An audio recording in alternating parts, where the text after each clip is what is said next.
So with SOC 2, right now it's kind of the go-to, especially in the United States. Do you think anything has a chance of replacing it in the next 5 years? If so, why or why not? Yeah, I think one, I'm against another framework. I just think we have too many already.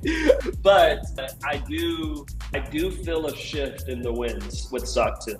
I think CISOs, I think leaders are waking up to, hey, maybe I shouldn't be making third-party risk management decisions based off of this report.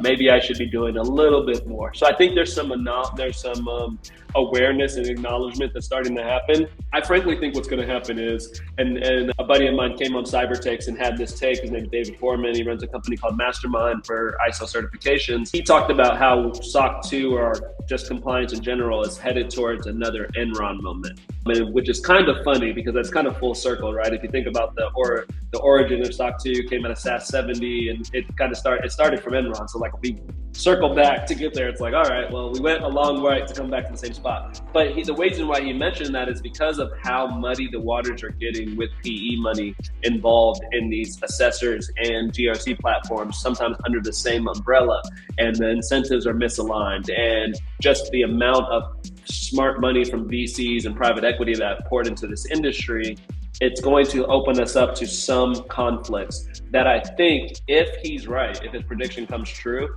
that's where SOC 2 gets flipped on its head, where it's going to take kind of one of those black swan events to really have us change the way we do things. And if you think about movements like DevSecOps and other movements, it kind of took a black swan event for our teams to take this stuff more seriously.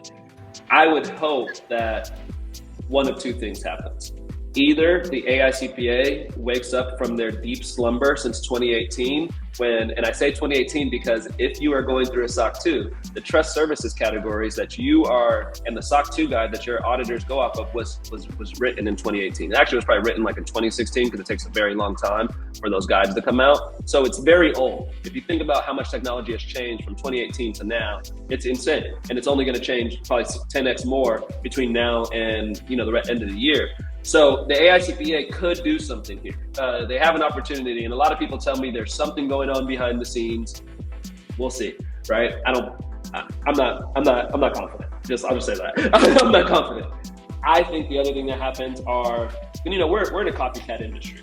I think everybody knows that. Like ISO 42001 is a good example. You see a lot of these big players getting ISO 40001. Now they're making their vendors get it.